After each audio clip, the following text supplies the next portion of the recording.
जय हिंद मित्रों, हमारी मौजूदगी है इस समय उत्तर प्रदेश के मऊ जनपद मुख्यालय में और मऊ जनपद मुख्यालय का यह मोहल्ला है मुंशीपुरा। आज एक संगीत का विद्यालय मऊ जनपद में खुलने जा रहा है। इसी काली मंदिर वाली गली में आजमगढ़ मोड़ और मऊ मार्ग पर इस बड़ी पानी टंकी के अंदर गली में। तो चलिए आपको लेकर चलते हैं, इस संगीत विद्यालय के बारे में आपको बताते हैं और बताते हैं कि कौन से अध्यापक, कौन से गुरुजी, कौन से शिक्षक यहाँ संगीत की शिक्षा देने वाले हैं और किस प्रकार यह विद्यालय बच्चों में संगीत की साधना को बलवती करेगा। और जो बच्चे संगीत सीखना चाहते हैं मऊ जनपद मुख्यालय और आसपास के क्षेत्रों के, वह लोग यहाँ पर आके संगीत की साधना गुरुजी के नेतृत्व में कर सकते हैं। उनके आशीर्वाद से यहाँ पर गायन और वादन का पूरा इंतजाम किया गया है। तो चलिए आपको लेकर चलते हैं। नमस्कार दोस्तों, मैं हूं तारकेश्वर सिंह अजीत और आप देख रहे हैं मेरा यूट्यूब चैनल अजीत एक्सप्रेस और फेसबुक पेज तारकेश्वर सिंह अजीत। हमारे सामने पूर्वांचल की प्रख्यात वादक हस्तियां हैं। आपका शुभ नाम सर? वीरेंद्र प्रताप से। ये जिस कार्यक्रम में आप आए हैं संगीत विद्यालय के उद्घाटन समारोह में, क्या शुभेच्छा रहेगी मऊ जनपद के संगीत साधकों के लिए? आज मैं इस degree college, music degree college के ओपनिंग बिगिनिंग पर बहुत खुश हूँ। जी जी। और आपके आने के पहले तमाम what definition of classical music मैंने बताया विधिवत। ये नाद विद्या है। जी बिल्कुल। इससे दुनिया की उत्पत्ति है। सर्वप्रथम आदि शक्ति ने ही अभिव्यक्ति किया तो नाद आया। नाद आवाज से संबंधित एक विषय है जिसको क्लासिकल म्यूजिक कहते हैं और नाद से ही दुनिया की उत्पत्ति है।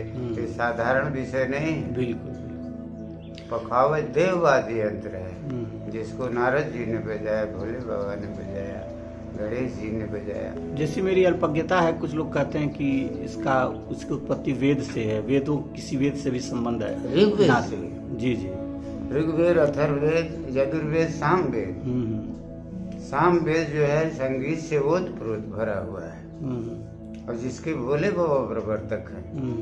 भोले बाबा क्लासिकल नृत्य, which is the all in all of this world, वही दी also omnipresence, विश्वव्यापी है, also omnipresent, सर्वव्यापी है, that is irrevocable, that which cannot be seen, उनको देखा नहीं जा सकता बट हर जगह व्यापक है।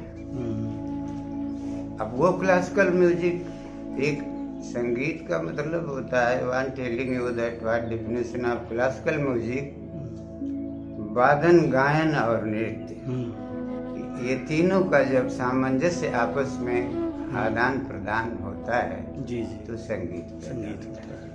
अब एक बोल आपको सुनाना चाहूंगी जिसको दुनिया के मालिक उस पर संगत किए हैं नृत्य के माध्यम से और पखावज वाद्य यंत्र पर दुगनी लय में बजाया था किसी वादक ने। वादक भी देव रहे होंगे, दट दट दगत टिकदा तट दगत टिकड़त तगिन दित तगिन दित्ता कत दिकित दगत टिकदान कत धा कत दिकित दगत टिकदान कत धा कत दिकित दगत टिकदान कत धा हिंदी धा। 16 मात्रा की बोल है। इस पर भोले बाबा कथक नृत्य किए हैं। बिल्कुल। अब आई हैव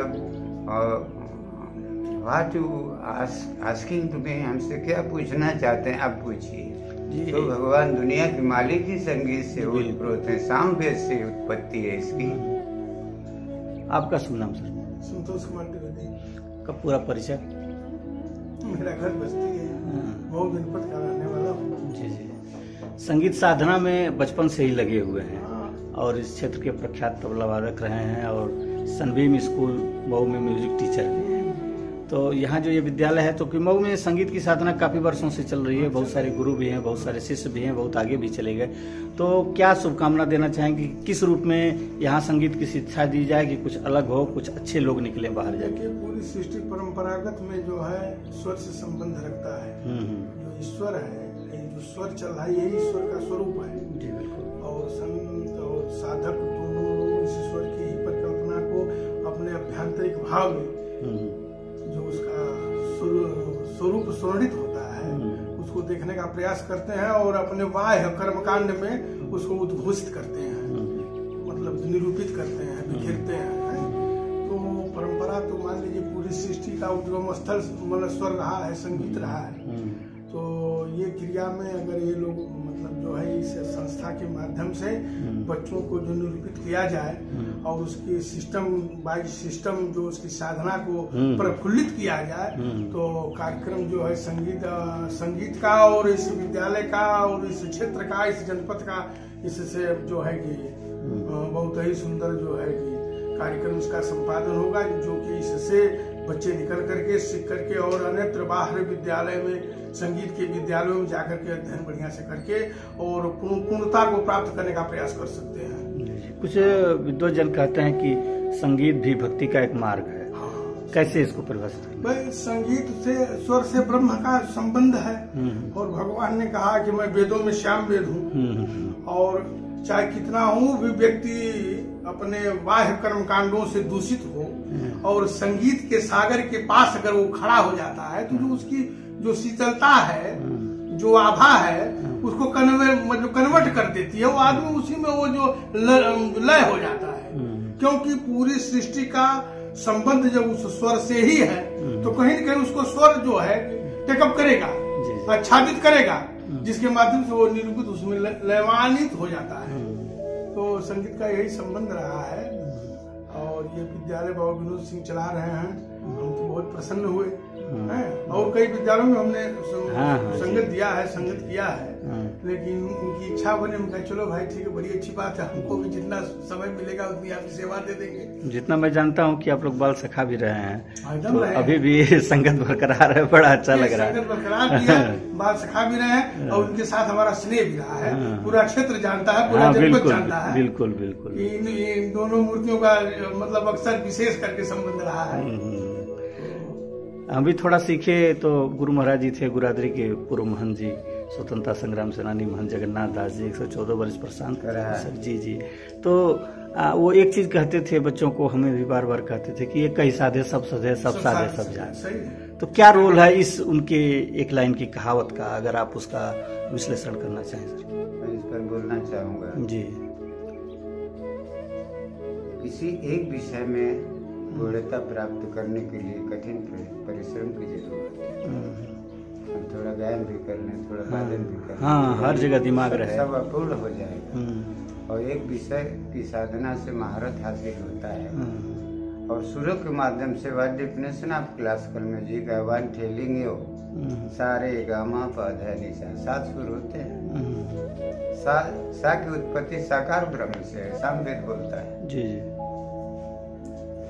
तो जब सा की उत्पत्ति साकार ब्रह्म से है, साकार ब्रह्म गाने बजाने लगे, तो उनके सानिध्य में रहने वाले ऋषि रे से, ऋषियों से रे बना है। अच्छा अच्छा। ऋषियों का सुन के गंधर्व नाचने गाने लगे, गंधर्वों का सुन के महाराजाओं को ललक हुई, उत्सुकता हुई, जरूरत पड़ी, महाराजा गाने लगे। महाराजाओं का सुन के पंचम प्रजा से उत्पादित है, प्रजा गाने लगी और गायन वादन के माध्यम से धर्म की रक्षा हुई, तो धर्म से दैवत की उत्पत्ति है। फिर ने से निराकार, इधर दुनिया की साकार ब्रह्म, उधर अंत में निराकार ब्रह्म। तो साकार और निराकार इन दोनों का वर्णन हमारे शास्त्रों में है। बहुत सुंदर। आप जिसको चाहें उसको, आप साकार ब्रह्म को भी पहचाने हैं। आपने देखा है ऋषियों महर्षियों ने दर्शन किया है। रामकृष्ण परमहंस, वादी, टाटा, विवेकानंद ने पूछा, गुरुजी आप भगवान से साक्षात्कार किए हैं? उन्होंने कहा शालीनता से हाँ किया हूँ और तुमको भी कहा। मीराबाई ने भगवान का दर्शन किया, सेवरी ने किया। सेवरी के यहाँ राम खुदे पहुँच के गए। मतंग ऋषि की शिष्या थी। मतंग ऋषि ने कहा इस आश्रम को छोड़ना मत, एक दिन भगवान तुम्हारे घर आएंगे। और निरंकार ब्रह्म की भी उपासना, 4 तरह के भक्त होते हैं। एक अर्थार्थी, अर्थ के लिए पूजा किया, उसमें 2 भक्त आते हैं, प्रहलाद और ध्रुव। भगवान उनको धन दे दिया, राजा बना दिया। दूसरा उत्सुक, जिसमें शेरी माते और वो मीराबाई सूरदास आते। इनको भगवान को देखने की ललक थी, उत्सुकता थी, और संगीत के माध्यम से हेरी मैं तो प्रेम दीवारी मेरा दर्द न जाने कोई, ये मीराबाई की अभिव्यक्ति है। सूरदास ने कहा कैसे बाह छुड़ावत जात हो निर्बल जान के मोह, दिल से जब जाओगे तो जान पड़ूगा तो है। ये संगीत दुनिया की सृष्टि पहले मैंने बताया भगवान से ही पौधा है। ये संगीत सामवेद से उत्पत्ति है, वो भक्तों को बताया। तीसरा भक्त आर्द्र होता है, देहाती भाषा में आरत बस का जी। मुश्किल में क्रिटिकल कंडीशन में फंसने वाला एक भक्त होता है जिसमें गजरा आ जाता है। 10,000 हाथी का बल था, एकदम हार गया। क्रोकोडाइल उसको पानी में खींचने लगा तो इसको बड़ा घमंड था कि 10,000 हाथी का बल हमारे पास से क्या करेगा। जब अपने को कमजोर महसूस करने लगा तब कहा कि अब की राख लेना, द्रौपदी जैसे है। तो एक ऐसा भक्त होता है जो मुश्किल में फंसता है तो वो निरंकार की पूजा किया। हम साकार निरंकार के विषय में जो स्वर के माध्यम से हमने बोला उसको परिभाषित करने का प्रयास कर रहा हूँ। चौथा भक्त जिसमें एक वल्ली बन एक वो सुखदेव जी आते, ये ज्ञानी भक्तों में से कहे जाते। इन्होंने निरंकार ब्रह्म का आकर्षण किया, उनको महसूस किया। एक व्यक्ति ने कहा कि आप सिद्ध करके बताइए कि भगवान है। तो हमने कहा वेरी हार्ड योर क्वेश्चन, बहुत कठिन प्रश्न है। ये तो मैथ है नहीं कि मानक का लिख के और हम कैलकुलेट करते जाते हैं आंसर आ जाता है। ये तो भगवान को सिद्ध करने का विषय है, तो उसको भी संतों की गणित ने सिद्ध किया है। साकार ब्रह्म की परिभाषा हमने बताया सास है, सारे गम पदनिशा निरंकार के प्रति जो दर्शन नहीं देते, अदृश्य होते, निरंकार ब्रह्म। अब उनकी परिभाषा है भक्त उनका दर्शन नहीं कर पाता, एहसास करता है। तो हमसे किसी ने पूछ दिया सिद्ध करिए, तो हमने कहा कि ठीक है सिद्ध करता हूँ, लेकिन मानोगे तब? कहा कि मानूंगा। हमने कहा मानना पड़ेगा, नहीं मानोगे तो मिरर एक ही है, आदमी देखेगा तो उसमें आदमी का स्वरूप दिखाई देगा। कुकुर था कि तो कुकुरे लोग, सही बात है। तो नजरिया बदल के सुनो मेरे पास। ने कहा सिद्ध करिए। अब आपका नाम है संतोष जी, संतोष गणित बता रहा हूँ। 3 अक्षर का नाम इनका है। विनय पत्रिका आप उठा के देख लीजिएगा, तुलसी जी की रचना में चौपाई के माध्यम से हम एक्सप्लेनेशन बता रहे हैं, चौपाई याद नहीं। इनके नाम की अक्षर का चौगुना, 3 चौका 12, 5 जोड़ना है, 12 5 17, उसको दुगना करना है, 17 दूना 34, 8 से डिवाइड करना है, 8 चौका 32। अब आप अपना नाम बता दीजिए सर। मेरा नाम तारकेश्वर सिंह है। तारकेश्वर सिंह, तारकेश्वर। 4 अक्षर है, 5 हो जाएगा, आधा अक्षर नहीं लिया जाए। 4 अक्षर, 4 चौका 16, 5 21, 5 पूरे, 5 है,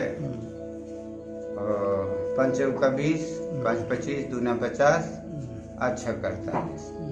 जो 2 शेष बच रहा है वही निरंकार ब्रह्म है, जो आपके कॉन्शियस में, जो आपके विनर सोल में, जो सोल में वास कर रहा है, that is point of God.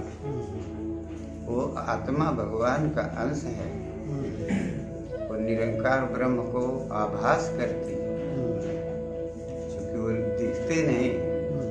तो हमने कहा देखो तुम्हारा प्रश्न ऐसा ही है कि जो चीज अदृश्य है कैसे माना जाए। तो हमने कहा और भी दुनिया में, इस भौतिकवादी व्यवस्था में और भी वस्तुएं हैं जो दिखती नहीं लेकिन है। तो मेरा प्रश्न था कि क्या हवा को देखते हो?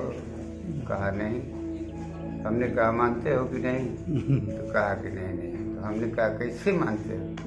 तो कहा गर्म लू बहती है तो गर्म हवा आती है, प्रभावित होता हूँ, एहसास होता है तो मानता हूँ। विंटर सीजन में कोल्ड एयर चलती है, ठंडी हवा, तो हमको महसूस होता है तो मानता हूँ।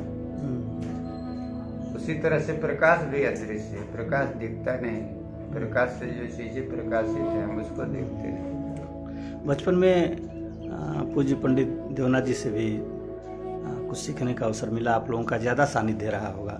बार बार कहें ए बाबू नीचवा का साथ ला खाली, नीचवा का साथ ला खाली, कुल हो जाई ऊपर नहीं चल जाइबा, उसका क्या रोल है? तो मतलब ये कि स्वर जब नीचे वाले जो स्वर को आप साधना जब करेंगे, क्योंकि साम में ही पूरे जो सातों स्वर हैं सब मौजूद, सब निहित हैं।